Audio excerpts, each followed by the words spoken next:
Hello students, welcome to the class of strength of material. Student, last class में हमने ये देखा जो थर्मल स्ट्रेन होती है वो कैसे डेवलप होती है बॉडी पे, थर्मल स्ट्रेसेस किस कंडीशन में जनरेट होती है, जब कंप्लीटली रिस्ट्रिक्टेड हुआ तब थर्मल स्ट्रेस जनरेट होती है, जब पार्शली रिस्ट्रिक्टेड हुआ तब थर्मल स्ट्रेस जनरेट होती है, और जब फ्री एक्सपेंशन बार होती है तब थर्मल स्ट्रेसेस जनरेट नहीं होती है। और लास्ट में हमने ये देखा था कि जो स्प्रिंग होता है, स्प्रिंग अगर बार के साथ अटैच कर दिया जाए तो उसका एक्सप्रेशन क्या आता है थर्मल स्ट्रेसेस का, वो ये आता है, राइट। तो यहाँ पर मैंने कंडीशन समझाई थी आपको कि अगर स्प्रिंग का स्टिफनेस जो है बच्चों वो अगर बहुत कम रहेगा, इसका मतलब कम रहने का मतलब है स्प्रिंग है ही नहीं, ये मान के चलो। तो जब स्प्रिंग है ही नहीं तो स्ट्रेस कितनी आएगी, ज़ीरो, क्योंकि उस केस में क्या बन जाएगा, उस केस में बन जाएगा फ्री एक्सपेंशन केस, उस केस में बनेगा फ्री एक्सपेंशन केस। और अगर इसकी जो स्टिफनेस है बच्चों ये अगर इनफाइनाइट रहा, बहुत ज़्यादा है, तो जब स्प्रिंग का कांस्टेंट बहुत ज़्यादा है इसका मतलब स्प्रिंग जो है ये इसे मूव नहीं होने देगा, ये इसे मूव नहीं होने देगा अगर स्प्रिंग का स्टिफनेस बहुत ज़्यादा है। तो जब ये मूव नहीं होने देगा तो ये तो वहीं है जहाँ था पहले, तो इसका मतलब ये कन्वर्ट हो जाएगा किसमें, ये कन्वर्ट हो जाएगा कंप्लीटली रिस्ट्रिक्टेड में। तो ये हो जाएगा कंप्लीटली रिस्ट्रिक्टेड वाला केस, राइट, कंप्लीटली रिस्ट्रिक्टेड वाला केस हो जाएगा। क्लियर है? तो अच्छा, अब बच्चों हम ये देख चुके हैं कि जो स्ट्रेसेस है वो किस किस केस में जनरेट होती है। नेक्स्ट मूव करते हैं। आज हमें देखना है कि पहले टेपर बार का देखेंगे, टेपर बार में थर्मल स्ट्रेसेस कैसे जनरेट होती है, उसके बाद कंपाउंड बार देखेंगे सीरीज कनेक्शन में कैसे जनरेट होती है, राइट। अच्छा, तो हेडिंग डालेंगे thermal stresses of taper bar, thermal stresses for taper bar. ठीक है, टेपर बार स्ट्रेस कब जनरेट होगी, जब दोनों तरफ से वो फिक्स होगा, ये कंडीशन हम मान के चलेंगे, राइट। ये एक टेपर बार है आपका, राइट। अब ये जो एंड है इस एंड को हमने मान लिया 1 और इस एंड को मान लिया हमने 2, राइट। तो जो D1 है ये क्या है, ये है डाया ऑफ स्मॉलर एंड, ये स्मॉलर एंड है ना, राइट, एरिया इसका स्मॉल है। और D2 क्या हो जाएगा, ये हो जाएगा बच्चों dia of larger end, dia of larger end, right. D1 D2 तो हमारे आगे। अब बच्चों क्या होगा, मैंने कहा कि मैंने टेम्परेचर बढ़ाया, टेम्परेचर बढ़ाया तो डेल्टा टी भी क्या हुआ, बढ़ा। डेल्टा टी क्या हुआ, तो जब ये बढ़ा तो ये ऐसे फैलने की कोशिश कर रहा होगा, तो होगा क्या, तो होगा क्या बताओ बच्चों, ये एक रिएक्शन क्रिएट करेगा यहाँ R, ऐसे ही रिएक्शन एक क्रिएट होगी R। समझ में आ गई बात, क्लियर है? अच्छा, कंडीशन वही है, यहाँ भी वही चीज़ होगी, पर ये टेपर बार है, इसकी लेंथ कितनी मान ली हमने, इसकी लेंथ मान ली L, ठीक है। तो यहाँ लिखेंगे according to compatible equation, according to compatibility equation, right. Compatibility equation क्या है बच्चों, कि अलजेब्रिक समेशन जो होगा डिफॉर्मेशन का x डायरेक्शन में वो होना चाहिए 0, क्योंकि 0 क्यों, क्योंकि कंप्लीटली रिस्ट्रिक्टेड है दोनों तरफ से। और ये क्या हो जाएगा, ये हो जाएगा डेल्टा L किसका, थर्मल का, प्लस डेल्टा L किसका, टेपर रॉड का, किसका, टेपर रॉड का, और ये होना चाहिए 0, राइट। तो डेल्टा L जो थर्मल का है बच्चों वो कितना है बताओ, वो तो वही होगा ना L into alpha into delta T, ये तो यही होगा L into alpha into delta T. हम ये मान के चलेंगे ये है नहीं, ये है नहीं, तो ये इसी डिफॉर्मेशन से डिफॉर्म करेगा, ठीक। और हमें ये मालूम है क्या, हमें ये भी मालूम है कि जो डेल्टा L है टेपर रॉड का वो कैसे आता है बताओ, वो क्या आएगा, वो आएगा PL अपॉन AE, याद है आपको PL upon AE।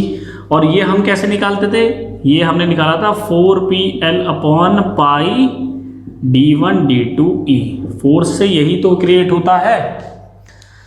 Taper rod का जो डिफॉर्मेशन था वो कितना था 4PL/πd1d2e। अब यहाँ जो P होगा बच्चों वो किसके बराबर होगा, वो -r के बराबर होगा कि नहीं होगा, क्योंकि अब अगर हम यहाँ सेक्शन ले तो सेक्शन के राइट साइड में मुझे एक ही रिएक्शन दिखाई दे रही है, तो जो फोर्स होगा P पे वो r के बराबर होगा। क्लियर है? ठीक है, तो इसका मतलब अब समझेंगे बच्चों। पहले चलो इसको, हाँ ठीक है, समझ लेते हैं। अब मुझे बताओ बच्चों स्ट्रेस क्या होगी। स्ट्रेस यहाँ पर दो एंड है, एक ये स्मॉलर एंड, एक ये लार्जर एंड है। तो स्मॉलर एंड है σ1, ये क्या होगी बताओ बच्चों, ये होगी r/A1, होगी कि नहीं होगी, r/A1। और r की वैल्यू क्या है, माइनस के P/A1। माइनस क्या बता रहा है, माइनस बता रहा है इसका नेचर कैसा होगा, कॉम्प्रेसिव। माइनस बता रहा है इसका नेचर क्या होगा, कंप्रेसिव। σ2 क्या होगा बताओ बच्चों, σ2 होगा r/A2। r की वैल्यू कितनी है, -P, ये क्या होगी A2। ये माइनस क्या बता रहा है, ये भी बता रहा है कॉम्प्रेसिव। यानी कि इस केस में दोनों एंड पे क्या होगी, कॉम्प्रेसिव स्ट्रेस जनरेट होगी। ये बात समझ में आ गई, क्लियर है। अब इस पे आ जाते हैं। ठीक, अब हमारे पास जो फॉर्मूला है वो क्या आया था, ΔL thermal plus ΔL taper rod का क्या होना चाहिए, 0। अब हम इस पे बात करेंगे, ठीक है, अब हम इस पे बात करेंगे। क्लियर हो रहा है पॉइंट? ठीक है, अब यहाँ से अगर हम ये कहें कि जो ΔL थर्मल कितना आया, L × α × ΔT, और डेल्टा रॉड का कितना है, इतना। डेल्टा रॉड का कितना है, इतना। ठीक है, तो P जो है फोर्स बताओ किसके बराबर है बच्चों, R के बराबर है कि नहीं है। यहाँ पे ये वैल्यू किसके बराबर है, -r के बराबर है। तो ये वैल्यू यहाँ पुट कर देंगे। ठीक है, तो प्लस 4P की वैल्यू है -r × L divide by πd1d2e is equal to 0। L × α × ΔT minus के 4RL divide by πd1d2e is equal to 0, ये उधर चले जाएगा। तो L × α ΔT is equal to 4RL divide by πd1d2e। L से L cancel out हो जाएगा बच्चों, ये स्मॉलर L है, ध्यान रखना। L जो है स्मॉलर है ये यहाँ पे। ठीक है, L से L कैंसिल आउट हो गया। ठीक है, L से आपका L कैंसिल आउट हो गया। अब देखो बच्चों, यहाँ समझना आप ध्यान से, यहाँ हम समझेंगे ध्यान से। यहाँ R की वैल्यू क्या आई, R की वैल्यू निकालो। R की वैल्यू जो आएगी वो यहाँ कितनी आ जाएगी, ये आ जाएगी α × ΔT, तो यहाँ से बचे इंटू πd1d2 डिवाइड बाय 4। ये मेरी R की वैल्यू आ गई, ये मेरी रिएक्शन हो गई। रिएक्शन पॉजिटिव आ रही है, इसका मतलब मैंने डायरेक्शन सही मानी है। तो अब बताओ अब ये σ1 कितना होगा। ये σ1 क्या है, σ1 है स्ट्रेस एट स्मॉलर एंड। तो जो स्ट्रेस है एट स्मॉलर एंड क्या होगी बच्चों, σ1 की वैल्यू क्या होगी, r/A1। R कितना है, α ΔT × πd1d2 e divide by 4। Area होगा π/4 d1² होगा कि नहीं होगा। 4 से 4 कैंसिल हो गया, पाई से पाई कैंसिल हो गया, d1 से D1 कैंसिल हो गया। तो जो σ1 आया बच्चों वो आया α × ΔT × E इंटू में d2/d1। ये मेरी स्ट्रेस आ गई किस एंड पे, ये स्ट्रेस आई मेरी स्मॉलर एंड पे।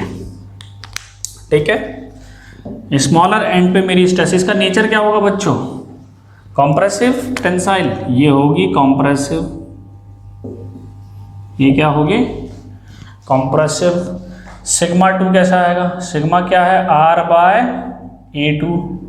R की वैल्यू कितनी है, α ΔT e πd1d2 divide by 4।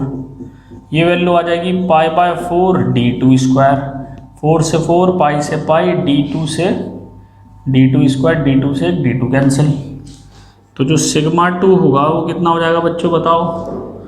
वो हो जाएगा आपका E alpha delta T into d1 by d2। ये आपकी स्ट्रेस आ गई। कौन सी स्ट्रेस है ये स्ट्रेस है लार्जर एंड पे, ये स्ट्रेस है लार्जर एंड पे। समझ में आ रही है बात बच्चों? ठीक है, ये स्ट्रेस हो गई हमारी लार्जर एंड पे। इन दोनों का रेशो क्या होगा? अगर हम इस रेशो को डिवाइड करें, है ना, कि जो स्ट्रेस है हमारी सिग्मा 1 डिवाइड बाय सिग्मा 2, यानी कि लार्जर जो स्मॉलर एंड पे स्ट्रेस है,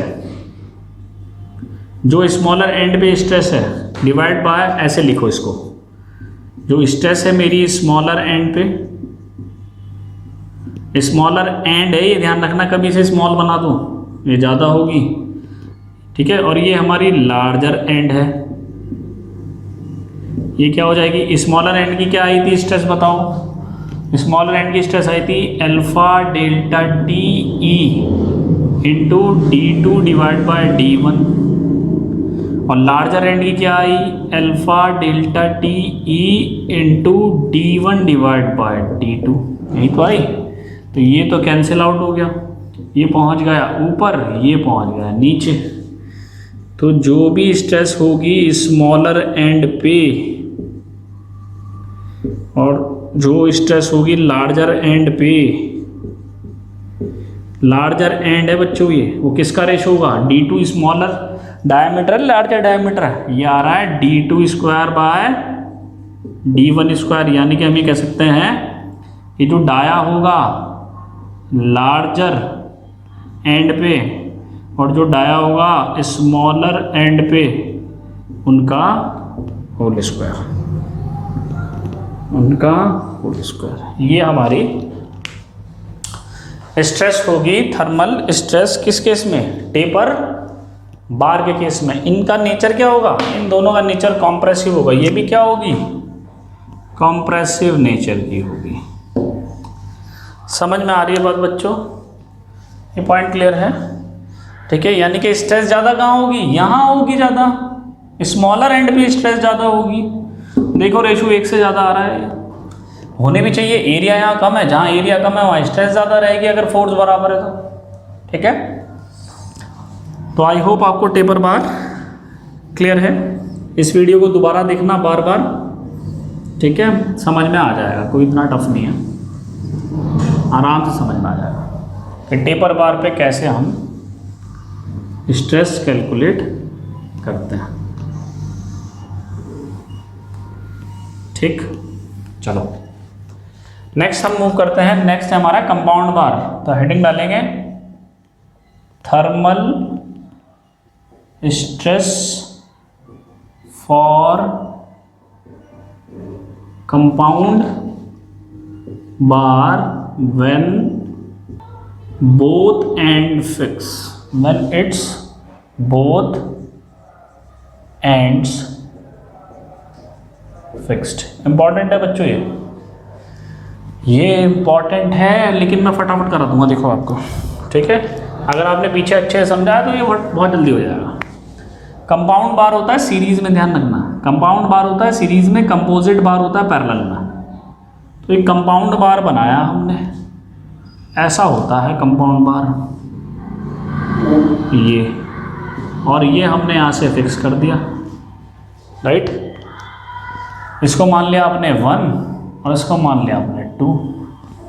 तो इसका एरिया हो गया A1, इसका यंग मॉडुलस हो गया E1, इसका मटेरियल अलग है तो हो गया अल्फा 1, इसका एरिया हो गया A2, इसका E हो गया E2, इसका अल्फा हो गया अल्फा 2। ठीक है बच्चों, बात समझ में आ रही है? 2 एलिमेंट है, लेंथ कितनी हो गई? लेंथ हो गई L1 और लेंथ हो गई L2। ठीक है, देखें अब सीरीज कनेक्शन है, दोनों तरफ से फिक्स कर दिया, कंप्लीटली रिस्ट्रिक्टेड वाला केस है। स्टैटिकली इंडिटरमिनेट है तो थर्मल स्ट्रेस होगी। चलना वैसे ही है जैसे बताया आपको। अब देखो एक डिफॉर्मेशन होगा इसका, एक डिफॉर्मेशन होगा इसका, दोनों का डिफॉर्मेशन होगा, राइट। चूंकि अब मैंने क्या बोला कि मैंने क्या किया इस केस में, हमने टेम्परेचर बढ़ाया, टेम्परेचर बढ़ाया तो डेल्टा टी क्या हुआ, बढ़ गया। जैसे ही डेल्टा टी बढ़ा एक रिएक्शन आर क्रिएट हो गई यहाँ से और एक रिएक्शन आर क्रिएट हो गई यहाँ से, ठीक है। अब ये रिएक्शन की डायरेक्शन मैं ऐसे ही क्यों लगा दे रहा हूँ बच्चों, जब ये फैलेगा तो ऐसे ही तो लगेगी रिएक्शन की डायरेक्शन, ठीक है। ये हो गए और दोनों बराबर होंगे क्योंकि हर एलिमेंट में डेल्टा टी बराबर होगा, दोनों बराबर होंगी। ध्यान रखना बच्चों, इस बात का ध्यान रखना हमेशा, रिएक्शन कभी भी अलग अलग नहीं होगी, रिएक्शन जो है वो अलग नहीं होगी कभी भी, क्लियर है। रिएक्शन हमेशा बराबर रहेगी, रिएक्शन कभी अलग नहीं हो सकती। क्यों? क्योंकि इसको बैलेंस होना है इससे, इसको बैलेंस होना है इससे, ध्यान रखना, इसलिए बराबर रहनी है।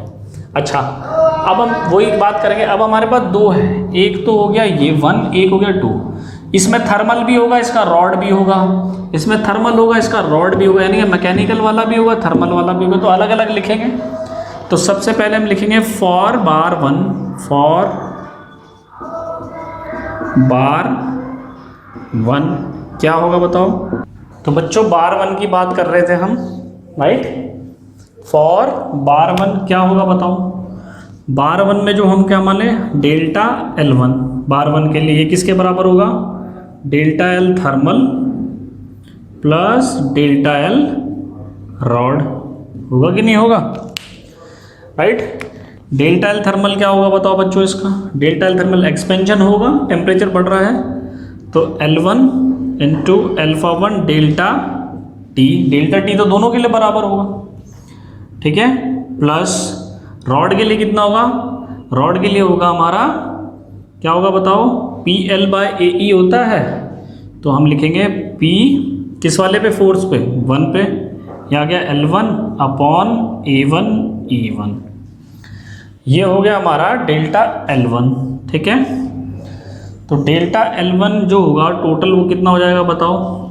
तो डेल्टा जो L1 होगा वो हो जाएगा हमारा L1 α1 delta T minus P की वैल्यू, P1 की वैल्यू क्या होगी बच्चों, 1 पे देख रहे हैं हम, P1 की वैल्यू देखो, सेक्शन ले लिया 1 पे, 1 के राइट साइड में कितने फोर्स दिख रहे हैं, एक क्या R, तो P1 की जो वैल्यू है वो किसके बराबर है, माइनस R के, और जो P2 की वैल्यू है वो भी किसके बराबर है, माइनस R के, क्योंकि रिएक्शन दोनों पे क्या रहेगी, बराबर।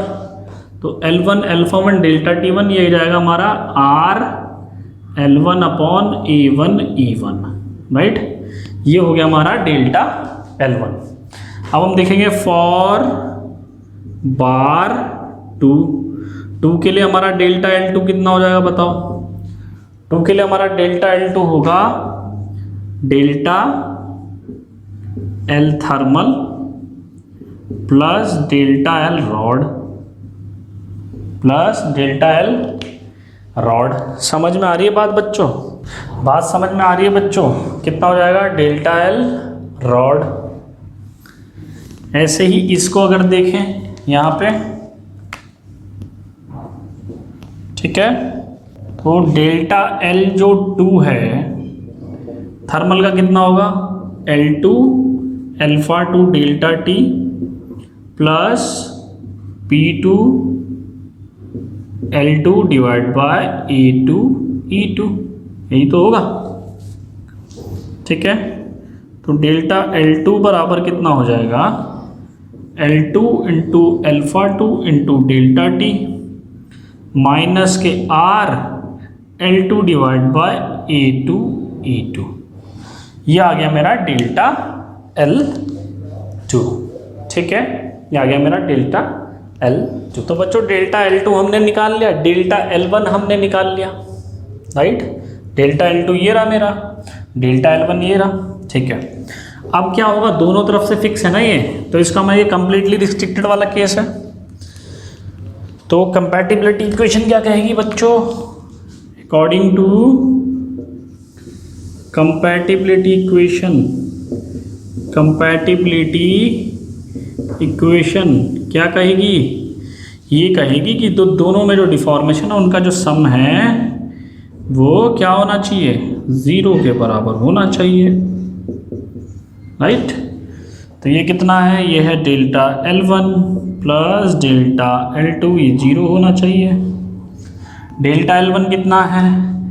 L1 alpha 1 delta T minus R L1 upon A1 E1 plus L2 alpha 2 delta T minus R L2 divide by A2 E2, ये होना चाहिए 0 के बराबर, राइट।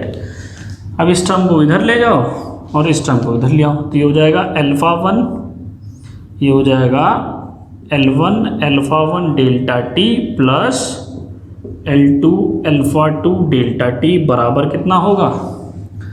हो जाएगा R L1 divide by A1 E1 plus R L2 divide by A2 E2। ये relation मुझे मिल गया, ये रिलेशन मुझे मिल गया बच्चों, ये रिलेशन मुझे मिल गया। अब इस फिगर को मैं हटा देता हूँ कि इसका कोई मतलब नहीं है, क्योंकि ये मुझे लिखने नहीं दे रहा है, बहुत बड़ा फिगर है, ठीक है। यहाँ पे आ जाओ, तो L1 अल्फा 1 डेल्टा T, यहाँ से डेल्टा T कॉमन ले लो, प्लस L2 अल्फा 2, ये हमने डेल्टा T यहाँ से कॉमन ले लिया। अब R अपॉन A1 क्या होगा बताओ? यहाँ देख लो, सिग्मा 1 कितना होगा? R bye A1। सिग्मा 2 कितना होगा? ये हो जाएगा R बाय A2, जैसे पहले किया पिछले टॉपिक में, ठीक है। इसकी वैल्यू हम क्या लिख सकते हैं? माइनस के P1 बाय A1, इसकी वैल्यू हम लिख सकते हैं माइनस के P2 बाय A2। वो अलग बात है, P1 और P2 की वैल्यू माइनस R या R के बराबर ही होगी। तो ये नेगेटिव आ रहा है, दोनों पे नेगेटिव आ रहा है, इसका मतलब ये कैसी नेचर है? कॉम्प्रेसिव है। दोनों स्ट्रेसेस क्या होंगी? कॉम्प्रेसिव नेचर की। समझ में आ रही है बात बच्चों? ठीक है।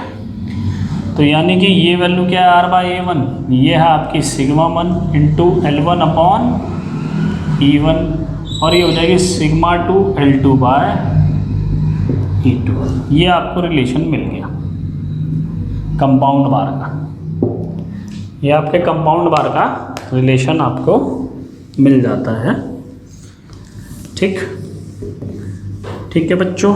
अब मुझे देखो, यहाँ देखो ध्यान से, ये तो ठीक है, चलो हो गया।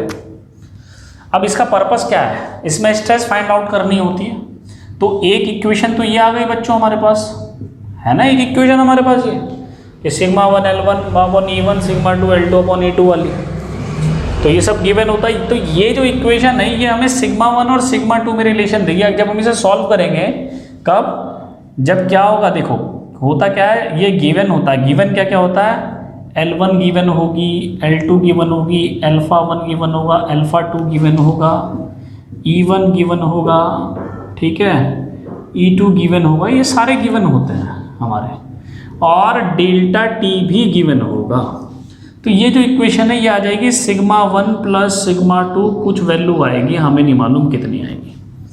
तो ये तो एक इक्वेशन आपके पास हो जाएगी। यहाँ से कहाँ से आएगी इक्वेशन? यहाँ से आएगी। अब एक इक्वेशन हमारे पास क्या है कि सिग्मा 1 क्या है? R की वैल्यू क्या है? A1, तो इसको हम लिख सकते हैं क्या, ठीक है। और एक सिग्मा 2 क्या है? R की वैल्यू है हमारे पास A2। इन दोनों में रेशियो ले लो, तो सिग्मा 1 डिवाइड बाय सिग्मा 2 कितना आ जाएगा? R upon A1 divide by R upon A2। ये वैल्यू आ जाएगी A2 बाय A1। A2 क्या होगा हमारा? पाई बाय 4 D2 स्क्वायर, ये होगा हमारा पाई बाय 4 D1 स्क्वायर। ये कैंसिल आउट हो गया, तो D2 बाय D1 का होल स्क्वायर। तो ये आ जाएगा मेरा यहाँ से stress sigma 1 divide by sigma 2 कितना आया? D2 डिवाइड बाय D1 का होल स्क्वायर। और क्वेश्चन में D2 D1 भी गिवन होता है बच्चों, क्वेश्चन में D2 D1 भी गिवन होगा। यहाँ पे D2 और D1 भी कर लो, गिवन होगा। समझ में आ रही है बात बच्चों? तो एक इक्वेशन ये आ गई। तो आप मुझे बताओ, जब ये गिवन होगा तो यहाँ से हम एक रेशो निकाल लेंगे, नहीं निकाल लेंगे? तो एक रेशो तो ये आ गया, और एक ये हमारे पास इक्वेशन, दो अननोन है, सॉल्व कर लेंगे कि सिग्मा 1 कितना है और सिग्मा 2 कितना है, और दोनों ही स्ट्रेसेस होंगी आपकी क्या, कंप्रेसिव इन नेचर। दोनों ही स्ट्रेसेस आपकी क्या होंगी, कंप्रेसिव इन नेचर। समझ में आ रही है बात बच्चों? बात क्लियर हो रही है? अब आपको पढ़ना पड़ेगा, चीज़ें कॉम्प्लिकेटेड होंगी लेकिन मेरी स्पीड ऐसी ही रहेगी, ठीक है? आपको पढ़ना पड़ेगा बच्चों, मेहनत करनी पड़ेगी, ठीक है? मेहनत करनी पड़ती है चीज़ें सीखने के लिए। अगर मेहनत नहीं करोगे तो चीज़ें नहीं सीख पाओगे, मेहनत करनी पड़ेगी आपको।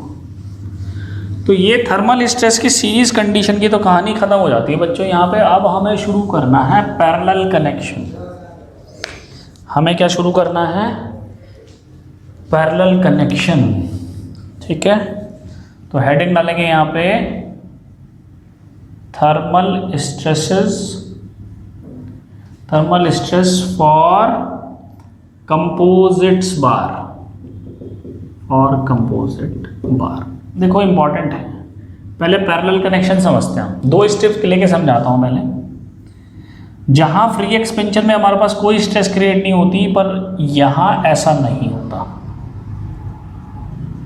यहां ऐसा नहीं होता बच्चों। देखो यहां पे क्या है, यहां हमने दो मटेरियल ज्वाइन कर दिए।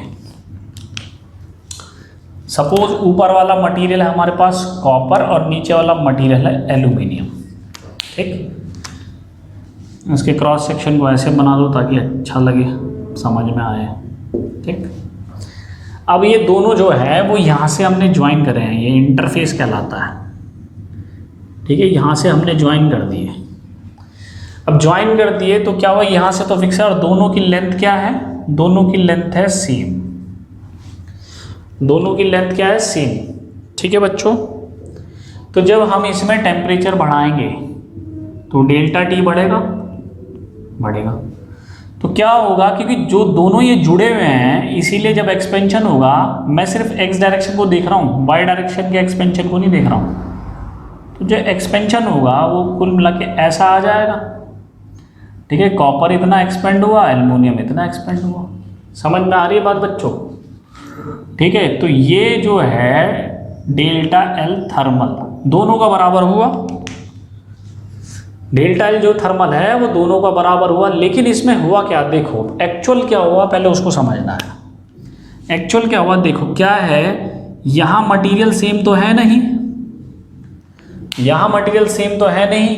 हमें मालूम क्या है, हमें ये मालूम है कि अल्फा जो है एल्युमिनियम का वो बहुत ज़्यादा है अल्फा ऑफ कॉपर से, ठीक?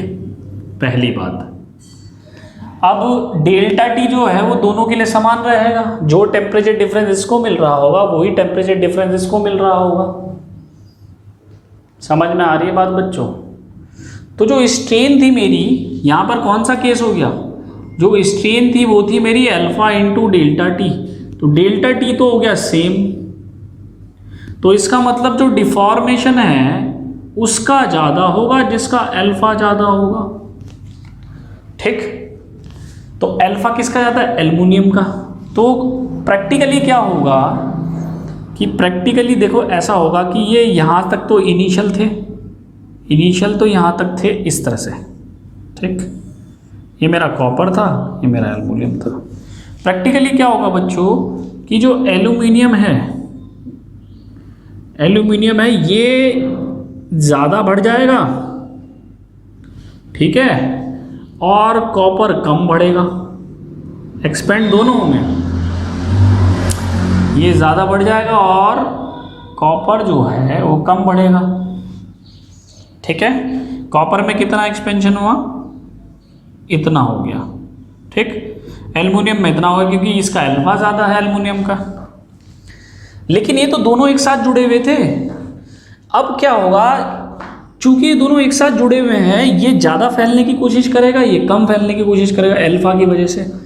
तो ये जुड़े हुए हैं, तो कॉपर कहेगा कि ये जो जब जुड़े हुए हैं तो जब ये ज़्यादा फैलने की कोशिश करेगा, कॉपर इसको रोक रहा होगा ज़्यादा फैलने से, क्योंकि ये जुड़े हुए हैं, कॉपर इसको रोक रहा होगा। ऐसा समझें कि इसकी स्पीड ज़्यादा है, इसकी स्पीड कम है, ऐसे समझो कि इसकी स्पीड ज़्यादा है, इसकी स्पीड कम है, और ये दोनों एक साथ मिले हुए हैं। तो दो व्यक्ति एक दूसरे का हाथ पकड़े हुए हैं, एक की जब स्पीड ज़्यादा होगी नीचे वाले की, तो जो जिसकी कम स्पीड है वो उसको रोकने की कोशिश करेगा। इसका मतलब कॉपर जो है वो एल्युमिनियम को रोकने की कोशिश कर रहा है, और जिसकी स्पीड ज़्यादा होगी वो ये कहेगा तू मेरे साथ चल बहुत तेज़ी से। तो कॉपर को एल्युमिनियम खींचने की कोशिश कर रहा होगा। समझ में आ रही है बात बच्चों? तो एल्युमिनियम का अल्फा ज़्यादा होने की वजह से इसका डिफॉर्मेशन तेज़ी से होगा। जब तेज़ी से डिफॉर्मेशन होगा ये इसको रोकेगा, क्योंकि वो कहता है भाई मैं तेरे साथ ही हूँ, कहाँ जा रहा है। और ऐसे ही कॉपर के साथ होगा, एल्युमिनियम जब तेज़ी से खींच रहा है तो एल्युमिनियम कहेगा भाई मैंने तेरा हाथ पकड़ा हुआ, तू भी मेरे साथ बहुत तेज़ी से चल। तो क्या होगा, दोनों में खींचातानी शुरू हो जाएगी। जब दोनों में खींचातानी शुरू होगी तो क्या होगा, एल्युमिनियम में जो है, जो कॉपर इसको रोक रहा है, कॉपर इसको एल्युमिनियम को रोक रहा है, तो एल्युमिनियम में कंप्रेसिव स्ट्रेस क्रिएट हो जाएगी, क्योंकि रोकने का मतलब क्या है, कंप्रेसिव फोर्स। लेकिन एल्युमिनियम कह रहा है कॉपर तू मेरे साथ चल, तो कॉपर पे ये टेंसाइल फोर्स क्रिएट कर देगा कि वो कहेगा कि तू खींच ले मेरे साथ। समझ में आ रही है बात? तू मेरे साथ साथ चल। तो एक्चुअल में तो डिफॉर्मेशन ये था जो हमें दिख रहा था, पर प्रैक्टिकली ऐसा हो रहा था। तो क्या होगा, हमें यहाँ तक जाना है ना, हमारा मोटिव ये है कि हमें तो यहाँ तक पहुँचना है। तो अब ये जो गैप है, इस गैप को कैसे भरें? अगर मैं यहाँ पर एक फोर्स लगाऊं R अंदर की ओर और एक फोर्स में लगाऊं R बाहर की ओर, समान फोर्स रहेगा क्योंकि दोनों जुड़े हुए हैं थर्मल की वजह से। तो ये जो R है ये इसे खींच के यहाँ ले आ जाएगा, और ये जो R है इसे खींच के यहाँ ले आएगा। तो फाइनली जो हमारी फिगर होगी वो हमें कुछ ऐसी दिखाई देगी बच्चों। ये कॉपर होगा, ये एल्युमिनियम, यानी कि यहाँ से मैच करेगा। पर प्रैक्टिकली हुआ क्या, इस पे टेंसाइल फोर्स था R कॉपर पे, और एल्युमिनियम पे कंप्रेसिव फोर्स था। इसका मतलब क्या हुआ बच्चों, समझने की बात क्या है, इसका मतलब ये हुआ कि जिस किसी का भी अल्फा ज़्यादा होगा, टेम्परेचर बढ़ाने पे हमेशा उस पर कंप्रेसिव फोर्स होगा, और जिस किसी का अल्फा कम होगा, टेम्परेचर बढ़ाने पे उस पर हमेशा टेंसाइल फोर्स होगा। तो यहाँ पर एक नोट पॉइंट लिखेंगे, यहाँ एक नोट पॉइंट आएगा क्या, the material which is having more alpha, है ना, लिखेंगे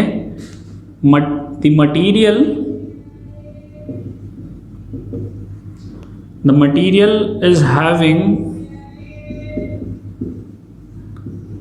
more alpha will always under the compressive force या compressive stress, and vice versa, ऐसा भी कह सकते हैं, एंड वाइस वर्सा, यानी कि ठीक है, the material the more alpha will always under the compressive force. ठीक बात? अच्छा, तो जिस मटेरियल का अल्फा कम होगा उस पर क्या रहेगी, उस पर टेंसाइल रहेगी। ठीक है, तो एक पॉइंट ये हो गया पहला। कब कर रहे हैं ऐसा, व्हेन टेम्परेचर क्या है, इंक्रीज। ठीक है, ऐसी नोट पॉइंट में दूसरा पॉइंट आ जाएगा, the material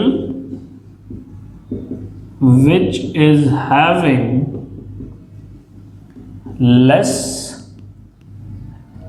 less alpha will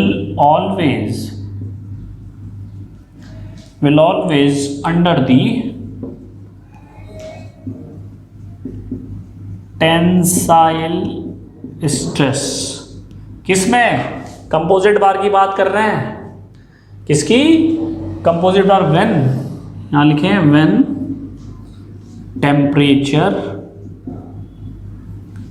temperature is increased, right. इस केस में भी यहां पर जोड़ लेना, व्हेन टेम्परेचर इज इंक्रीज। और बात किसकी कर रहे हैं, बात कंपोजिट बार की कर रहे हैं। ये सबके लिए नहीं है, सिर्फ कंपोजिट बार के लिए बात है, जिसमें दो मटेरियल एक साथ जुड़े हुए हैं। तो ये तो हमारी बात हो गई कि किस पे टेंसाइल होगी, किस पे कॉम्प्रेसिव। जिसका अल्फा ज़्यादा होगा उस पे कॉम्प्रेसिव, जिसका अल्फा कम होगा उस पे टेंसाइल। ये बात तो हमने समझ ली, ठीक है बच्चों। अब एक बात और समझनी है, क्या इस केस में फोर्स बराबर रहेगा? बिल्कुल, जो रिएक्शन इस पे क्रिएट होगी वो ही रिएक्शन इस पे भी क्रिएट होगी, ठीक है। अच्छा, यहाँ पर जो स्ट्रेन है वो क्या रहेगी? बराबर रहेगी। तो यहाँ तीसरा पॉइंट क्या है? इस केस में डिफॉर्मेशन बराबर है तो स्ट्रेन बराबर होगी। तो जो स्ट्रेन होगी जो एल्युमिनियम की वो भी बराबर होगी स्ट्रेन ऑफ कॉपर की, ध्यान रखना। यानी कि स्ट्रेन क्या होती है? स्ट्रेन होती है change in length upon original length. तो जो चेंज इन लेंथ है किसकी? एल्युमिनियम की, वो बराबर होगी चेंज इन लेंथ किसकी? कॉपर की, क्योंकि लेंथ जो है कॉपर की वो बराबर है लेंथ ऑफ एल्युमिनियम के, ठीक है। लेकिन ये लेंथ किसकी वजह से आ रही है बच्चों? थर्मल की वजह से आ रही है ना, ठीक है। ये आ रहा है डेल्टा एल्युमिनियम डेल्टा कॉपर, लेकिन ये किसकी वजह से बच्चों? ये थर्मल डिफॉर्मेशन है, ध्यान रखना। ये जो है ये थर्मल डिफॉर्मेशन है। ये बात तो हमें समझ में आ गई। इसका मतलब ये पैरेलल कनेक्शन है, इसमें वो वाला फॉर्मूला नहीं लगेगा अलजेब्रिक सम वाला। अलजेब्रिक समेशन वाला सीरीज कनेक्शन के लिए लगाता है, यहाँ तो सीधा हम कहते हैं कि दोनों में डिफॉर्मेशन बराबर होगा तो बराबर रखते हैं। समझ में आ गई बात। अब अच्छा यहाँ देखो जरा बच्चों, एक चीज़ यहाँ देखो, जब स्ट्रेन बराबर हो गई, इसका मतलब क्या होगा बताओ? स्ट्रेन अगर हमारी बराबर हो गई, ठीक है, तो इसका मतलब ये होगा कि अगर हम कहें अकॉर्डिंग टू हुक्स लॉ, तो जब ये एल्युमिनियम की बराबर किसके है? कॉपर के, तो मैं ये कह सकता हूँ कि जो ये स्ट्रेस होगी एल्युमिनियम की divide by E of aluminium, और ये बराबर होगा copper divide bye E of copper, ठीक है। ये रिलेशन भी आपको ध्यान रखना है पैरेलल कनेक्शन में। ये रिलेशन बड़ा इंपॉर्टेंट है बच्चों पैरेलल कनेक्शन में, ठीक है। पीछे एक मिसलिनियस में जब मैंने आपको पैरेलल कनेक्शन पढ़ाया था तो वहाँ ये बताना भूल गया था शायद, तो इसको भी नोट करना, वहाँ पर भी ऐसा ही होगा, ठीक है। चलो, ये बात तो हमें समझ में आ गई कि भाई पैरेलल कनेक्शन में जिस पे टेम्परेचर ज़्यादा होगा उसमें क्या रहेगी? उसमें कॉम्प्रेसिव स्ट्रेस होगी, और जिसमें जिसका अल्फा ज़्यादा होगा उस पर कॉम्प्रेसिव होगी, और जिसका अल्फा कम होगा उस पर टेंसाइल होगी। कब? जब टेम्परेचर बढ़ा रहे हैं। अच्छा, अगर टेम्परेचर घटाएं फिर क्या होगा? तब उल्टा हो जाएगा। जब टेम्परेचर डिक्रीज करेंगे तो क्या होगा? जिसका अल्फा ज़्यादा होगा उस पर टेंसाइल होगी, और जिसका अल्फा कम होगा उस पर कॉम्प्रेसिव होगी, ठीक है। तो बार बार वीडियो को देखें ध्यान से, जो मैंने बताई हैं चीज़ें। अच्छा, अब हम बात करते हैं कंपोजिट बार की बात कर रहे हैं, तो देखते हैं, ठीक है। दो मटेरियल को जब हम कंपोजिट बार में लेके आते हैं तो उनका डिफॉर्मेशन और उनके स्ट्रेसेस कैसे कैलकुलेट की जाती हैं, ठीक है।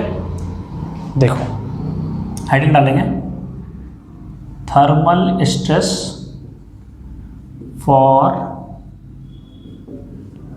कंपोजिट बार।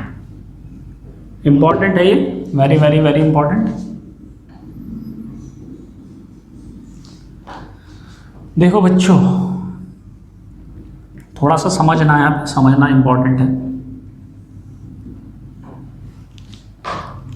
ठीक है। यहाँ पर हमने क्या किए? यहाँ पर हमने दो मटेरियल ले लिए, ठीक है। एक ऊपर वाले ले लिया सपोज कॉपर, नीचे वाला ले लिया एल्युमिनियम। अब बताया था टेम्परेचर बढ़ाएंगे तो क्या होगा? टेम्परेचर बढ़ाएंगे तो ऐसे डिफॉर्मेशन होगा। पर प्रैक्टिकली क्या हो रहा होगा? राइट, एल्युमिनियम का जो अल्फा है वो क्या है? कॉपर से ज़्यादा है, ठीक है। एल्युमिनियम का जो अल्फा है वो कॉपर से ज़्यादा है। प्रैक्टिकली तो यही हो रहा होगा, यानी कि जो दोनों का थर्मल स्ट्रेन होगा वो बराबर होगा, जो दोनों का थर्मल स्ट्रेन होगा वो बराबर होगा। इसको हम डिफॉर्मेशन से लिखें, डेल्टा थर्मल डिफॉर्मेशन, ठीक है बच्चों। अब देखो, एल्युमिनियम पे क्या रहेगी? एल्युमिनियम का अल्फा ज़्यादा है तो टेंसाइल रहेगी, एल्युमिनियम का अल्फा ज़्यादा है तो क्या रहेगी, टेंसाइल रहेगी। मान लो एरिया देखो, अब यहाँ पर क्या है, देखो यहाँ पर लेट एरिया एल्युमिनियम का क्या है, एरिया किसका, चलो ये तो छोड़ो, ठीक है। तो एक काम करो, ये तो हो गई बात, ठीक है। अब यहाँ आ जाओ। अब चूंकि जब इनका डिफॉर्मेशन बराबर होगा तो पहले एल्युमिनियम का डिफॉर्मेशन कैलकुलेट करें। तो एल्युमिनियम में दो तरह के डिफॉर्मेशन हो रहे थे, ठीक है। तो पहले हम कैलकुलेट करेंगे फॉर एल्युमिनियम, यहाँ लिखेंगे फॉर एल्युमिनियम, ठीक। डेल्टा एल एल्युमिनियम का कितना होगा बताओ बच्चों, डेल्टा एल होगा एल्युमिनियम का, डेल्टा एल किसकी वजह से, एक तो थर्मल की वजह से होगा, राइट, प्लस और एक किसकी वजह से होगा, एक रॉड की वजह से होगा कि नहीं होगा। अब एल्युमिनियम का अल्फा ज़्यादा है तो इस पर टेंसाइल फोर्स होगा, कॉम्प्रेसिव फोर्स होगा, तो कॉम्प्रेसिव फोर्स होगा, राइट। तो मैं यहाँ डायरेक्टली ये कह सकता हूँ कि अगर आपको थोड़ा सा शॉर्ट करना है, इस पे बताओ एल्युमिनियम पे टेंसाइल फोर्स आ रहा था, कॉम्प्रेसिव फोर्स आ रहा था, कॉम्प्रेसिव फोर्स आ रहा था, ठीक है। तो एल्युमिनियम पे जब कॉम्प्रेसिव फोर्स आ रहा तो फोर्स ऑन एल्युमिनियम क्या होगा बताओ, माइनस आर होगा, कॉम्प्रेसिव फोर्स था, बिल्कुल सही बात। तो यहाँ हम आर की बात कर सकते हैं, ये हो जाएगा माइनस के पी इंटू एल्युमिनियम। तो जो थर्मल स्ट्रेस होगी किस पे, एल्युमिनियम पे, वो कितनी हो जाएगी, हो जाएगी P of aluminium divide by area of aluminium, यही तो होगी, क्लियर है। और पी की वैल्यू क्या है बताओ, ठीक है, सॉरी क्या कर दिया। तो जो स्ट्रेस होगी बच्चों एल्युमिनियम पे बताओ कितनी होगी, वो हो जाएगी आर ऑफ एल्युमिनियम, रिएक्शन तो सब पे बराबर ही होगी, डिवाइड बाय क्या होगी बताओ, divide by area of aluminium. इसकी वैल्यू हम क्या रख सकते हैं, ये लिखते हैं P of aluminium divide by area of aluminium, right है। ये माइनस आ रही है तो इसकी वैल्यू क्या है, ये है कॉम्प्रेसिव फोर्स, कॉम्प्रेसिव स्ट्रेस, ठीक है। ऐसे ही बताओ कॉपर पे बताओ टेंसाइल फोर्स था कि कॉम्प्रेसिव फोर्स था, कॉपर पे टेंसाइल फोर्स आ रहा था तो ये हो जाएगा आर पॉजिटिव के टेंसाइल में, राइट। तो इसका मतलब जो कॉपर की जो स्ट्रेस होगी वो क्या होगी बताओ, R by area of copper, और आर की वैल्यू है P of copper divide by area of copper. अब ये पॉजिटिव आ रही है तो ये क्या है, ये पॉजिटिव है तो ये है टेंसाइल, ये क्या है, टेंसाइल, ठीक हो गई बात, ठीक। अब यहाँ आ जाओ, अब बताओ एल्युमिनियम में जो आपका थर्मल एक्सपेंशन होगा वो क्या होगा, अल्फा 1 यानी कि एल किसकी, एल्युमिनियम की, वो दोनों की क्या है, बराबर है, दोनों की लेंथ क्या है, बराबर है कि नहीं है बताओ बच्चों, दोनों की लेंथ बराबर है, एल रख दी, ठीक है। अब दोनों की लेंथ जब बराबर है इनटू ये कितना आ गया, हम किसका देख रहे हैं, एल्युमिनियम का, तो ये होगा alpha of aluminium into delta T, right. फिर उसके आगे बढ़ेंगे हम, तो एल्युमिनियम का हम देख रहे हैं, ठीक है। तो ये आ जाएगा प्लस डेल्टा एल रॉड का पी एल बाई ए ई होता है, डेल्टा एल रॉड का पी एल बाई ए ई होगा, पी कितना है ये है, देखो तो ये हो जाएगा माइनस के R into L divide by area of aluminium into E of aluminium. समझ में आ रही है बात बच्चों, ठीक है। ये हो गया हमारा डेल्टा एल किसका, एल्युमिनियम का। इसको मैं रब कर दूंगा, मुझे जगह चाहिए लिखने के लिए, आपके पास वीडियो है, आप बार बार इसे रिपीट करके देख सकते हो। अब बात करते हैं फॉर कॉपर, कॉपर का जो डेल्टा एल होगा वो भी क्या होगा, इसी तरह होगा कि डेल्टा एल एक थर्मल की वजह से होगा और डेल्टा एल एक रॉड की वजह से होगा। रॉड माने मैकेनिकल, रॉड में कंफ्यूजन मत होना आप, ठीक है। तो डेल्टा एल कॉपर का बताओ क्या होगा बच्चों, ये हो जाएगा एल तो लेंथ दोनों की बराबर है into alpha of copper into delta T, यही होगा, प्लस चूंकि कॉपर पे क्या था, टेंसाइल फोर्स था, तो सीधे हो जाएगा R into L divide by area of copper into E of copper. समझ में आ गई बात। ये हो गए दोनों के डिफॉर्मेशन, ठीक है।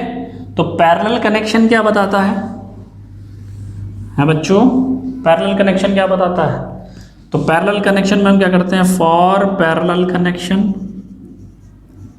क्योंकि ये पैरेलली कनेक्टेड है, फॉर पैरेलल कनेक्शन क्या होगा बताओ आप, कि जो डेल्टा एल होगा किसका, एल्युमिनियम का, वो बराबर होना चाहिए डेल्टा एल किसका, कॉपर का। ये होगा कि नहीं होगा? ठीक है। तो डेल्टा एल एल्युमिनियम का क्या आया बताओ, डेल्टा एल एल्युमिनियम का कितना आया है, यह आया है L into alpha of aluminium into delta T minus R into L divide by area of aluminium into E of aluminium, यही तो आया है। ठीक है, ये किसके बराबर होगा, ये किसके बराबर होगा, ये होगा आपका, एक सेकेंड यहाँ पर जगह नहीं है, मैं इस फिगर को मिटा देता हूँ अब।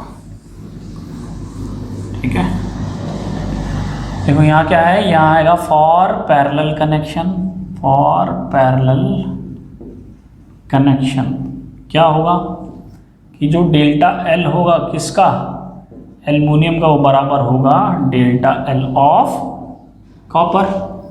एल्युमिनियम का डेल्टा एल कितना बताओ, L alpha of aluminium into delta T minus R into L divide by area of aluminium into E of aluminium, बराबर होगा L alpha of copper into delta T plus R L divide by area of copper into E of copper, यही तो होगा। अब ये पहुंच जाएगा इधर, ये पहुंच जाएगा इधर, तो हम कह सकते हैं L of alpha of aluminium, ठीक है, minus L of alpha of copper into delta T बराबर क्या होगा, बराबर क्या होगा बच्चों, देखो अब ये क्या है, ये है आपकी थर्मल स्ट्रेस किसकी, एल्युमिनियम की, ये क्या है, ये आपकी थर्मल स्ट्रेस है किसकी, कॉपर की।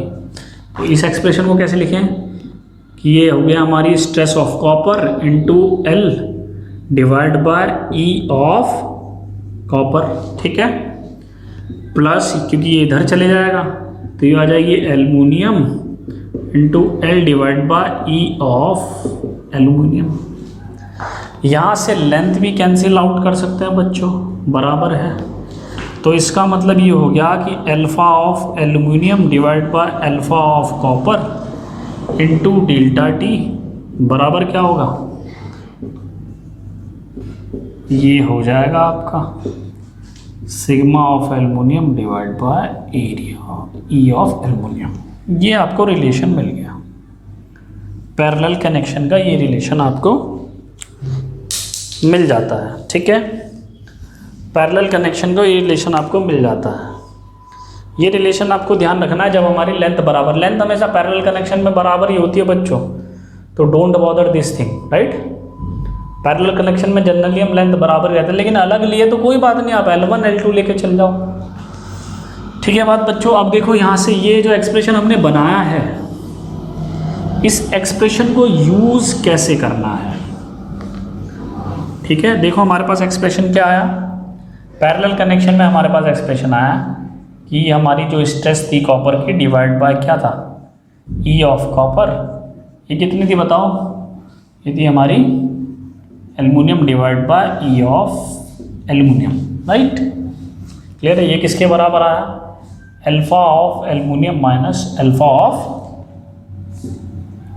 Copper into delta T into delta T. ठीक है बात बच्चों, ये क्लियर हो रही है। अच्छा, अब बात यहाँ समझ में आती है, देखो एक तो इक्वेशन ये आ गई हमारे पास, ठीक है, हमारे पास एक इक्वेशन ये आ रही है, हमारे पास ये भी गिवन होता है, ये भी गिवन होता है, डेल्टा टी भी गिवन होता है, और ये भी दोनों गिवन होता है। और एक इक्वेशन क्या है हमारे पास, एक इक्वेशन है हमारे पास ये कि जो कॉपर है स्ट्रेन स्ट्रेन जो है कॉपर की वो किसके बराबर होगी, स्ट्रेन ऑफ एल्युमिनियम के। ठीक है, तो यानी कि स्ट्रेस जो है कॉपर की divide by E of copper बराबर होगा स्ट्रेस जो होगी एल्युमिनियम की divide by E of aluminium. ये वैल्यू हम पे होगी। अब ये दूसरी इक्वेशन हो गई, तो ये भी पता है, तो दो अननोन है, दो आपकी इक्वेशन है, तो सॉल्व हो जाएगी। यहाँ से हम एल्युमिनियम और कॉपर की जो स्ट्रेस है वो फाइंड आउट कर सकते हैं, क्योंकि दो इक्वेशन हो गई, दो अननोन हो गए। अच्छा ये देखो, ये जो है ये इसके बराबर है कि नहीं है, और ये जो है ये इसके बराबर है। इसका मतलब आप अगर इन दोनों को ऐड करोगे तो ये इसकी सिंगल वैल्यू के बराबर होगा। भाई ये इसके बराबर है ना, ठीक है। तो अगर आपको ये दोनों मालूम है तो मैं इसको ये भी लिख सकता हूँ। देखो यहाँ से मैं इसको ये भी लिख सकता हूँ। अगर डायरेक्टली मुझे कैलकुलेट करना हो, ये दो इक्वेशन है मेरे पास, तो डायरेक्टली मुझे कैलकुलेट करना हो तो मैं इसको लिख सकता हूँ sigma copper divide bye E of copper है, और ये वैल्यू उसके बराबर थी sigma copper divide bye E of copper के। तो ये हो जाएगा alpha of aluminium minus alpha of copper into delta T. ये हो जाएगा 2 into E of copper divide by sigma of copper into E of copper alpha of aluminium minus alpha of copper into delta T. ऐसे उसके लिए भी हो जाएगा। तो डायरेक्टली आप यहाँ से ये सिग्मा निकाल सकते हैं कॉपर के लिए। ये दोनों, ये सब हमें मालूम होता है क्वेश्चन में, मटेरियल प्रॉपर्टी ये दोनों तो, और टेम्परेचर पता ही होता है कि टेम्परेचर कितना, यहाँ से हम निकाल सकते हैं। और जैसे ही हमारे पास ये आया फिर हम इस रिलेशन से भी निकाल सकते हैं। ठीक है, फिर जैसे ही हमने कॉपर की स्ट्रेस फाइंड आउट करी तो एल्युमिनियम की स्ट्रेस क्या होगी बताओ। एल्युमिनियम की स्ट्रेस होगी कॉपर की stress into E of aluminium divide by E of copper. यहाँ से हम एल्युमिनियम की स्ट्रेस भी निकाल सकते हैं। और एल्युमिनियम की स्ट्रेस क्या होगी, क्योंकि इसका अल्फा ज़्यादा है तो ये क्या रहेगी, कॉम्प्रेसिव, और कॉपर का अल्फा कम है तो इसलिए रहेगी टेंसाइल। क्लियर हो गई बात बच्चों। तो फाइनली आपकी जो थर्मल स्ट्रेस और जो थर्मल स्ट्रेन का टॉपिक है वो हम कवर कर चुके हैं।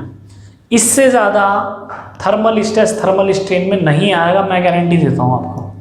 ठीक है, बाकी जब आपके कॉन्सेप्ट तब ज़्यादा क्लियर होंगे जब आप क्वेश्चंस करेंगे, जब आप क्वेश्चंस करेंगे। अच्छा एक चीज़ ध्यान रखना बच्चों, एक चीज़ और बताना चाहता हूँ मैं आपको इसी क्लास में। जितनी भी मटेरियल की प्रॉपर्टी होती है, चाहे वो यंग मॉडुलस हो, चाहे वो पॉइसन रेशियो हो, चाहे वो अल्फा हो, समझ में आ रही है बात, ये सब लोडिंग पर डिपेंड नहीं करती। टेंशन लोडिंग हो या चाहे कंप्रेशन लोडिंग हो, ये कभी चेंज नहीं होगी। ठीक है, तो पॉइसन रेशियो जो है वो टेंशन कंप्रेशन में बराबर रहता है। कभी ये मत सोचना कि कंप्रेशन में कुछ और आ जाएगा और टेंशन में कुछ और आ जाएगा, प्रॉपर्टी है। ठीक है, ऐसे ही अल्फा भी टेंसाइल और कॉम्प्रेसिव नेचर में बराबर रहेगा, ई भी टेंसाइल और कॉम्प्रेसिव नेचर में बराबर रहेगा। ठीक है, ठीक है बच्चों, बात समझ में आ रही है आपको जो मैं कह रहा हूँ। तो यहाँ पर हमारा पैरेलल कनेक्शन भी आपका ख़त्म हो जाता है। ठीक है, अब एक छोटा सा टॉपिक है वो आपको बताना है। इसमें मिसलेनियस चीज़ें हैं थोड़ी सी जो हमें बतानी है। ठीक है, चैप्टर 2 लगभग आपका ख़त्म है। ठीक है, और जो चैप्टर 2 में आपकी जो मटेरियल है, आपका जो स्टडी मटेरियल मिलेगा आपको, उस चैप्टर 2 में लास्ट में एक टॉपिक है स्टेन रोजेट्स। स्टेन रोजेट बच्चों मैं यहाँ नहीं पढ़ाऊंगा, स्टेन रोजेट मैं पढ़ाऊंगा आपको प्रिंसिपल स्ट्रेस से जब पढ़ाऊंगा, क्योंकि वो टॉपिक प्रिंसिपल स्ट्रेस का है। तो आप अपनी कॉपी में या अपनी कहीं पे भी मार्क करके रखें कि वो जो टॉपिक है वो प्रिंसिपल स्ट्रेस का है, तो वो मैं वहीं पढ़ाऊंगा, क्योंकि मुझे वहाँ भी पढ़ाना है। ठीक है, तो स्टेन रोजेट वहाँ मैं पढ़ाऊँगा आपको क्या चीज़ होती है। ठीक है, स्टेन रोजेट्स वहाँ हम देखेंगे क्या चीज़ होती है। अब बच्चों देखो, एक चीज़ मैं आपको समझाता हूँ थोड़ा सा। अब मिसलेनियस चीज़ें थोड़ी सी करते हैं। जैसे मान लो, अब देखो ये थोड़ा सा कंपटीशन में पूछा जाता है, अच्छे एग्ज़ाम में पूछा जाता है। ठीक है, जो बड़े बड़े एग्ज़ाम होते हैं। ठीक है, अब क्या है कि अब लेवल ऐसा हो गया है कि वो छोटे एग्ज़ाम में भी पूछ रहा है। बच्चों देखो, जैसे ये कम्प्लीटली रिस्ट्रिक्टेड का केस है, तो यहाँ पर एक रिएक्शन क्रिएट होगी R इधर और एक रिएक्शन क्रिएट होगी R इधर। क्लियर है? तो अब यहाँ पर ये है कि अगर मुझे डिफॉर्मेशन चाहिए वाई डायरेक्शन में कितना है, टोटल डिफॉर्मेशन निकालो वाई डायरेक्शन में कितना है, ठीक है, टोटल डिफॉर्मेशन निकाल लो। मैं क्या चाहता हूँ, फाइंड आउट, ये क्वेश्चन एक तरह से क्वेश्चन कर लो, find out the total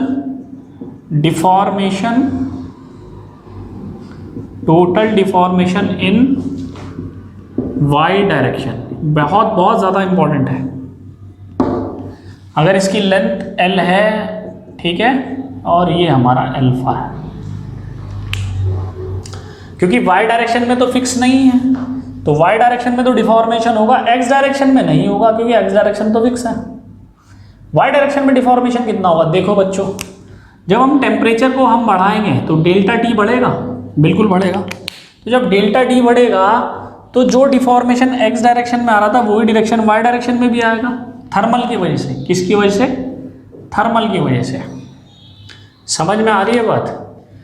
thermal की वजह से। अगर इसको और थोड़ा सा कंबाइंड करके देखें तो एक तो क्या आ जाएगा, देखो स्ट्रेन जो है वाई डायरेक्शन में कितनी होगी, मैंने बताया था ना तीनों डायरेक्शन में स्ट्रेन बराबर होगी टेम्परेचर की वजह से, कितनी होगी, अल्फा इंटू डेल्टा टी। और वाई डायरेक्शन में जो स्ट्रेन है, ठीक है, उसको मैं क्या लिख सकता हूँ, अब वाई डायरेक्शन की डायमेंशन बताओ कौन सी है। वाई डायरेक्शन की जो डायमेंशन है बच्चों वो क्या है, वो है डायामीटर। तो मैं इसको लिख सकता हूँ change in dia divide by original dia. समझ में आ रही है बात?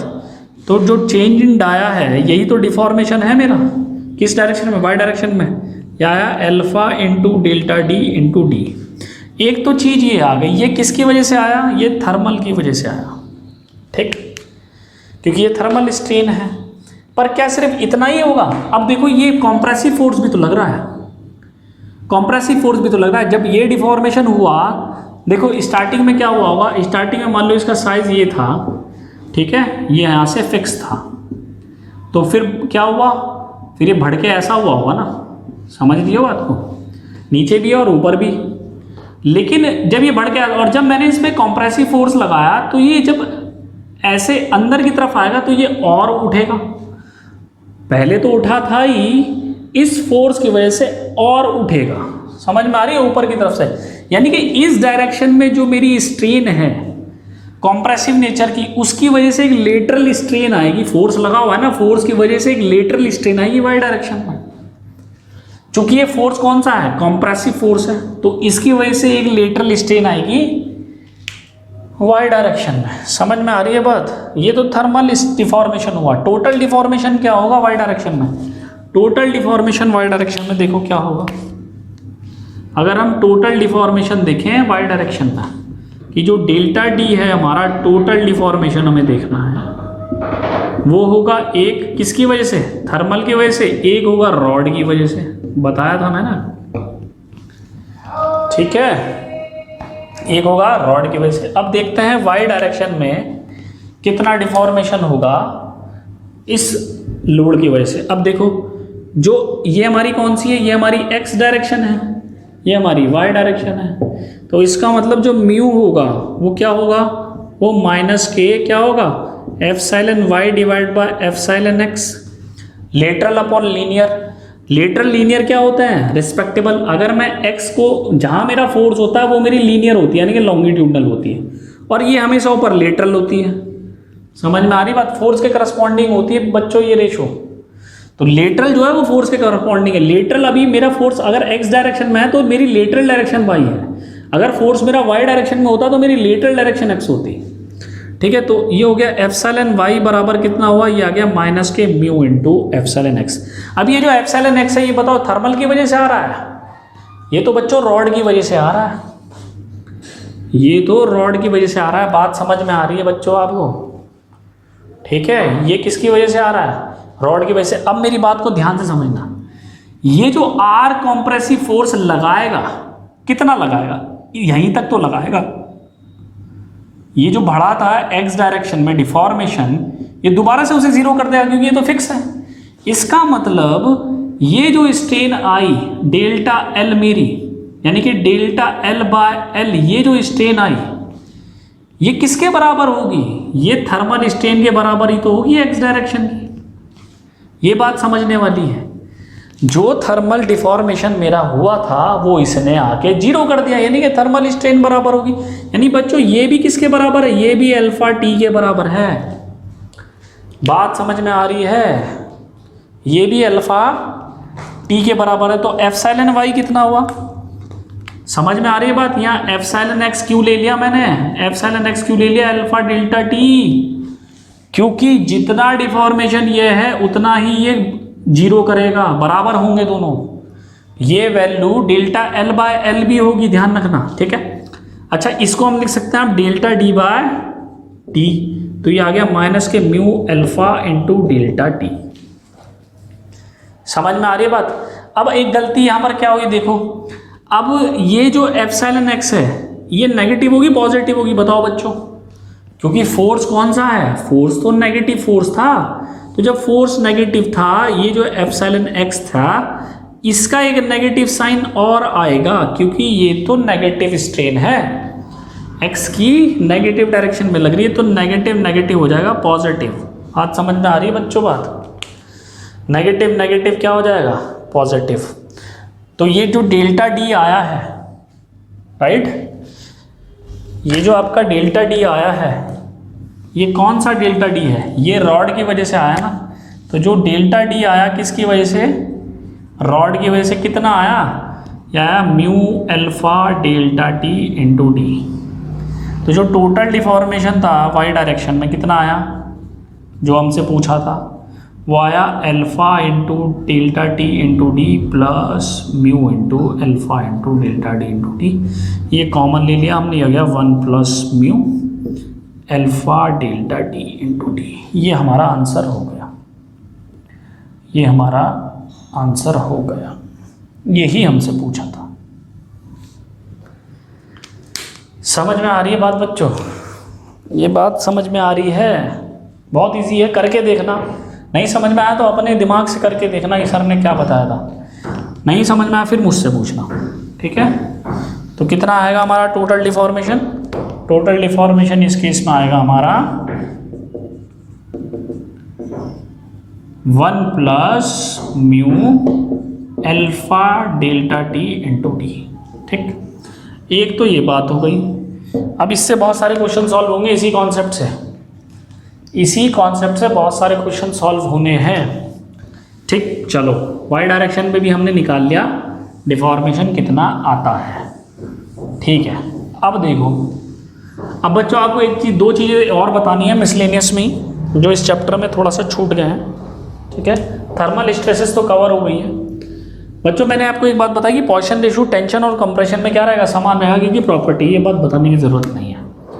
अब थोड़ा सा ये देखो क्या कि जो टफनेस होती है, मैं थोड़ा सा मिसलेनियस बता रहा हूँ तो इसमें मिक्स चलेगा सब। तो टफनेस बेसिकली बताती क्या है, देखो मैंने आपको क्या बताया था कि जो टफनेस होती है बच्चों, वो क्या बताती है, वो बताती है area under the stress strain diagram, stress strain diagram कहाँ तक, up to the fracture, up to the fracture. यानी कि ये मेरी हो गई टफनेस, टफनेस क्या हुई मेरी, यहाँ तक सारा एरिया, ठीक, ये मेरी टफनेस हो गई। तो बच्चों बात समझने की ये है, देखो टफनेस क्या करती है, ये एरिया एब्जॉर्ब करती है फ्रैक्चर पॉइंट तक। तो इसका मतलब इसमें बहुत अच्छी कैपेसिटी होती है किसी भी लोड को बियर करने की, क्योंकि सारी एनर्जी जो होती है एब्जॉर्ब कर लेती है फ्रैक्चर पॉइंट तक। यानी कि ये एक ऐसी प्रॉपर्टी है जो एक लोडिंग पे बहुत काम आएगी, उसे कहते हैं इम्पैक्ट लोडिंग। तो ये क्राइटेरिया होता है टफनेस। टफनेस एक ऐसा क्राइटेरिया है जो यूज किया था किसमें, it is very useful for, toughness क्या है, it is very useful for impact loading. ध्यान रखना बच्चों, अगर इम्पैक्ट लोडिंग कहीं है, for impact loading, impact loading, अगर कहीं पर इम्पैक्ट लोडिंग है तो हम कोशिश करेंगे टफनेस को ज़्यादा से ज़्यादा रखा जाए।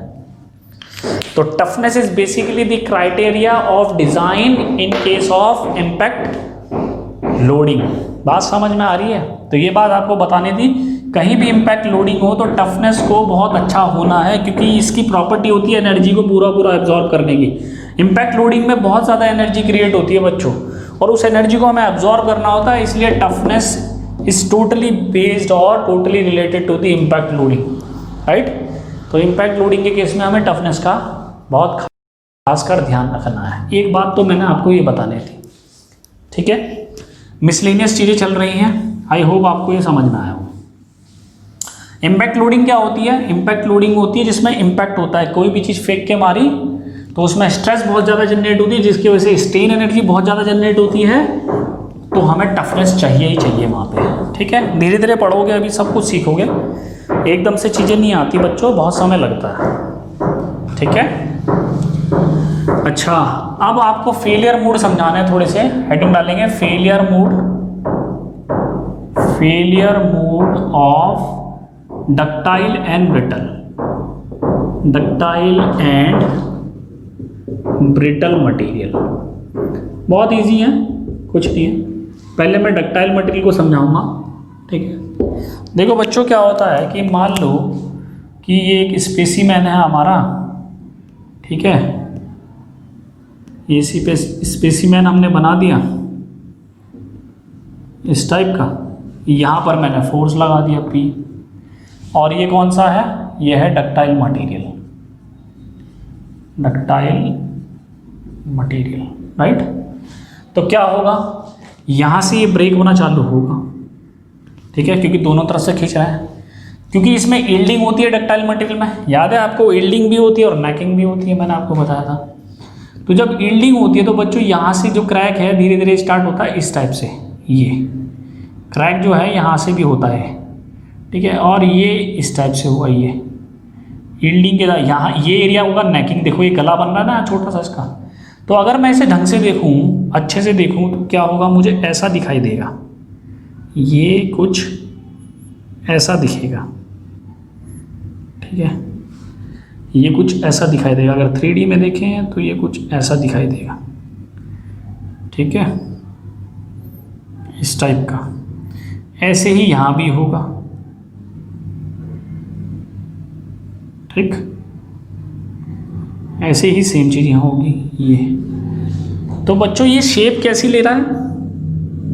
कप की शेप ले रहा है ना, ले रहा है, कप बन रहा है, एक उल्टा कप, सीधा कप, ठीक है। और ये अगर मैं दोनों देखूं तो कैसा बन रहा है? कोन जैसा लग रहा है ना, जैसे कोई कोन हो। तो ये फेलियर कहलाता है कप एंड कोन। तो जो डक्टाइल मटेरियल होता है बच्चों, उसमें जो शेप आती है फेलियर के बाद, वो क्या आती है? कप एंड कोन। ध्यान रखना, ठीक है, कप एंड कोन शेप का इसमें शेप बनती है, मतलब फेलियर होने के बाद। ब्रिटल मटेरियल में सिंपल होता है, ट्रांसफर्स होता है, वो डायरेक्टली टूट जाता है, क्योंकि ब्रिटल मटेरियल में कोई यील्ड पॉइंट होता नहीं। ब्रिटल मटेरियल में कोई भी यील्ड पॉइंट होता नहीं। यहाँ मैंने फोर्स लगाया, सपोज मैंने यहाँ फोर्स लगाया, या स्पेसिमेन के अकॉर्डिंग मैं आपको बता दूँ तो ज़्यादा अच्छा रहेगा, ठीक है। ब्रिटल मटेरियल में कोई भी डक्टाइल कोई भी यील्ड पॉइंट होता नहीं, तो ये डायरेक्टली फेल कर जाता है। यहाँ से ब्रेक करेगा टूट के पूरा का पूरा। कैसा ब्रेक करेगा? ये सीधा ब्रेक करेगा बच्चों, ठीक है, ये सीधा टूटता है। क्यों टूटता है सीधा, ये भी बताऊंगा, अभी नहीं बता सकता। प्रिंसिपल स्ट्रेस इसका एक सबसे बड़ा कारण होता है, इस प्लेन पे सबसे ज़्यादा स्ट्रेस रहती है, ठीक है। और ये क्यों टूटता है, इसका डेरिवेशन हम देखेंगे, आपको क्लियर आंसर मिलेगा वहाँ कि क्यों ये 90 डिग्री पे फेल होता है, ठीक है।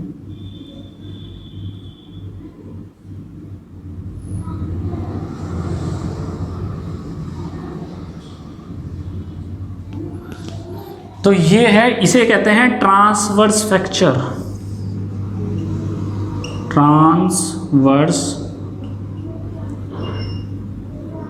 तो ब्रिटल मटेरियल में कौन सा फ्रैक्चर होता है बच्चों? Transfer fracture. डक्टाइल मटेरियल में कौन सा होता है? Cup and cone fracture. समझ में आ रही है बात? बात क्लियर हो रही है। ब्रिटल मटेरियल में क्या होता है, ट्रांसवर्स फ्रैक्चर, इसमें कप एंड कोन बनता है। अब ये वाला कप मत बना देना बच्चों, ये कप नहीं होता, ये उसी की शेप है। यहाँ कप बनता है इसमें जब ये ब्रेक होता है, तो समझ में आ गई बात, ठीक है। तो बच्चों आज की क्लास के लिए काफ़ी है इतना। आपका चैप्टर 2 है जो वो मोस्टली कंप्लीट हो चुका है। आप चैप्टर 2 के आपको क्वेश्चंस लगाने हैं। शीट्स में ऐसे बहुत सारे क्वेश्चन हैं, मल्टीपल चॉइस क्वेश्चन में देखे थे मैंने, ठीक है। उसी से रिलेटेड मैंने कुछ चीज़ें बताई है ताकि आपको दिक्कत ना आए वहाँ पे, राइट। तो आप क्वेश्चंस करें शीट के जितने हो सकें, मेहनत कीजिए। मेहनत करोगे अपने पेरेंट्स को खुशी दोगे, आपका सिलेक्शन हो जाए। मैं ये आशा करता हूँ कि आप सिलेक्शन आपका जल्दी से जल्दी हो, आपके पेरेंट्स जो हैं आप पे प्राउड फील करें। उसके लिए आपको बहुत मेहनत करनी है बच्चों, ठीक है। तो आई होप कि आपको ये सारी चीज़ें समझ में आ रही हैं। आपका चैप्टर 2 कंप्लीट हो गया। अब नेक्स्ट हम देखेंगे चैप्टर 3 बेंडिंग स्ट्रेसेस। नेक्स्ट हम देखेंगे बेंडिंग स्ट्रेसेस। और बच्चों एक चीज़ ध्यान रखना, सॉम के कॉन्सेप्ट क्वेश्चन से क्लियर होते हैं। थ्योरी तो ठीक है, मैंने पढ़ा दिया आपको, क्वेश्चंस आप ज़्यादा से ज़्यादा कीजिए। जो मैंने बताया मोर देन इनफ है, ठीक है। स्ट्रेंथ ऑफ मटेरियल में कंपटीशन का कोई भी सवाल आप सॉल्व कर सकते हो जो मैं बता चुका हूँ आपको। तो आप क्वेश्चन ज़्यादा से ज़्यादा कीजिए, अपनी शीट के सारे क्वेश्चंस कीजिए। जो नहीं आता उसे टिक करिए, फिर मैं डाउट क्लासेस में लूँगा, उनको सबको बता दूँ, ठीक है। तो आज की क्लास में इतना काफ़ी है। Thank you very much.